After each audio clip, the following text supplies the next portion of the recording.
Imagine if Jeff Bezos had spent years building Amazon without ever asking, is this what people want?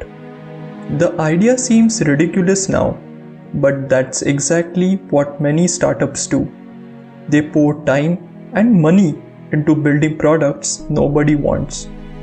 Jeff Bezos, though, had a different approach.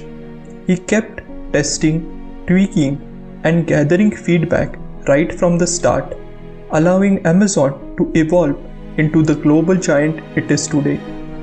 This approach is the heart of the Lean Startup, a book that revolutionized how we think about launching and scaling business.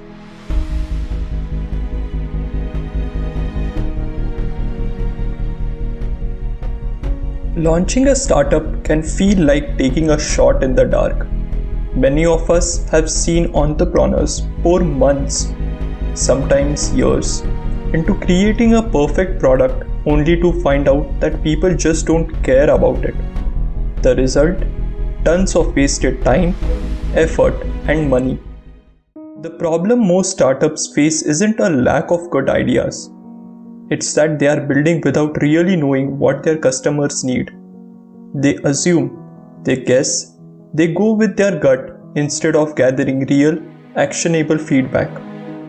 And unfortunately, in the fast-paced world of startups, running with untested ideas often leads to failure. So the question becomes, how can you build a successful business without wasting time and resources on products people might not want?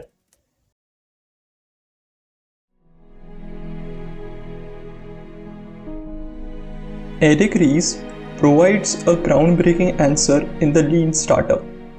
His solution: think of your startup as an experiment. Instead of planning everything out in detail, he suggests adopting a build, measure, learn approach. This process turns traditional business practices on their head and embraces constant iteration based on real customer feedback.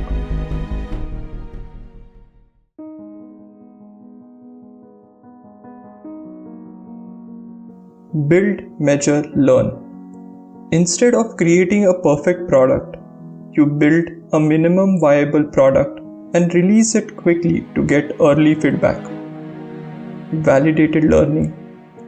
Every iteration of the product is based on real data from real customers.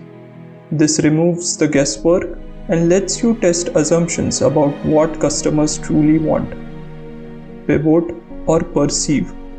Based on the customer feedback, decide whether to keep refining your product or make a fundamental change in direction. This way, you are not just investing in a product but in a learning cycle that keeps you on track with what actually customers want.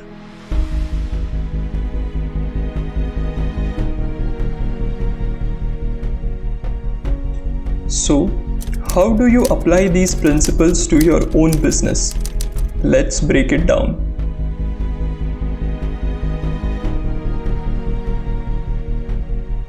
Begin by creating a minimum viable product. Think of the MVP as the simplest version of your product that still solves a problem or provides value. For example, if you want to create an online course platform, don't spend months building out every feature. Instead, start with a single course and a basic website. The goal isn't perfection, it's to get feedback from real users as soon as possible.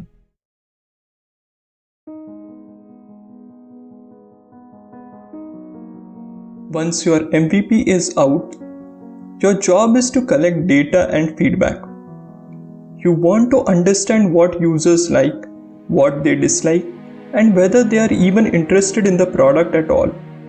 Create surveys, hold interviews, or use analytics tools to see how customers interact with your MVP. Focus on data-driven questions like: do users understand the product? Is it solving their problem? Are they willing to pay for it?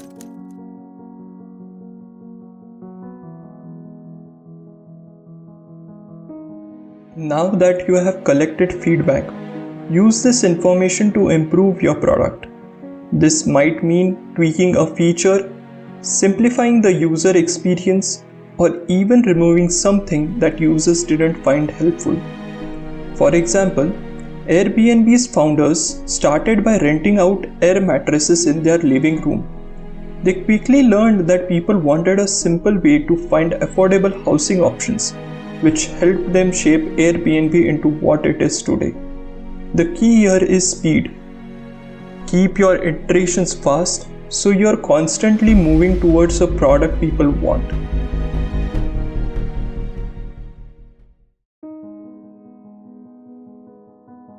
After several cycles of gathering feedback and making changes, you will reach a decision point. Do you pivot or perceive? If the data shows that your current direction isn't resonating with customers, it may be time to pivot, to change your approach, your product's focus, or even your target audience. On the other hand, if the feedback is mostly positive, you can perceive and keep refining the product along the same path. The lean startup isn't just for tech entrepreneurs. It's for anyone with an idea who wants to avoid wasting time and resources. By adopting a mindset focused on constant learning, iterating quickly, and building only what people truly want, you will not only save time and money but also create a business that's agile, resilient, and customer-centric.